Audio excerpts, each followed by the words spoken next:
Doctrinal elaboration upon the context of race in earliest Buddhist doctrine. The most famous Sakya was the Buddha, a member of the ruling Gotama, or Pali Gotama clan of Sakya, meant Scythians, who is also known as Sakya Muni, literally Pali Sakya Muni, the sage of the Sakya or Scythian peoples, Dighanikeya 1.90-95. The Scythians are described by Ambata as quote-unquote fierce, rough-spoken, violent wanderers, incorrectly translated as menials in some translations. They do not respect Brahmins nor pay homage to them, unquote. Upon visiting Kapilavatthu, home of the Scythians, or in Pali, Sakya, Ambata explains them as those who, quote, sat upon high seats in meeting halls, engaged in laughing, rough play, poking each other with fists and fingers, and paid no regard to him, Ambata. In referring to Gotama, the Scythian sage, or Sakya Muni, in the Pali, here at Dighanikeya 3.144, he has blue eyes, unquote.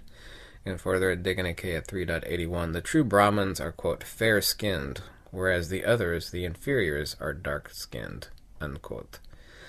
Ambata is asked by Gotama, what is your clan or peoples? Upon which Ambata responds that it is Kanlayan, which translates as a black person, Dighanikeya 1.90, but is meant a Dravidian or a dark-skinned Tamil. Dravidian people, Dravidian race, or Dravidians are the terms that are sometimes given to those dark races, the Tamils being dark and inferior within doctrine, as contrasted with the quote-unquote fair Scythians, or the Indo-Europeans of the north, and especially along the base of the Himalayan mountains, such as the home of the Gotaman people, or the Sakyas, or as we call them, the Scythians. The average North Indian, especially the Punjab, is fairer than the average Tamil Brahmin, as well as the non-Brahmin, if there is such a thing as an Aryan race in the true denotation of the term. That is, a lighter skin within the Indian population is far more concentrated in the north, as it logically should be. This is discussed by many researchers in various books.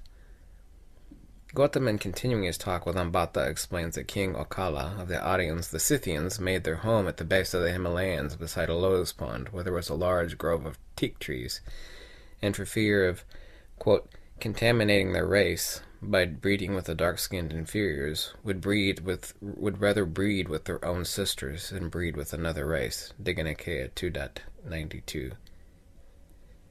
In further downgrading the nature of Ambata, he goes on to say, King Okala had a slave girl named Disa, who he had sex with, who had given birth to a black, or a mixed child, a Tanla baby, a black child. The black baby, when born, cried out, wash me, mother, get this dirt, get this dark skin off of me, Dighanikeya 2.93. These are not my positions, these are direct passages from the Pali Nikayas. I'm only quoting Buddhist doctrine. If you don't like it, take it up with the people who composed the Nikayas 2,400 some years ago. Gotama continues, because Ambata, just as people in those days used the term demon, pisaka, as a term of insult and abuse, so too in those old days they said black, tana, and they said that of a baby when he was born, behold, a black little demon. And this is how Ambata in former days the Scythians, or Sakya, were the masters, and you, the people, the descendants of half-breeds, the children of slave girls, who were impregnated by the superior Aryans or Scythians. Dighanikeya 2.93.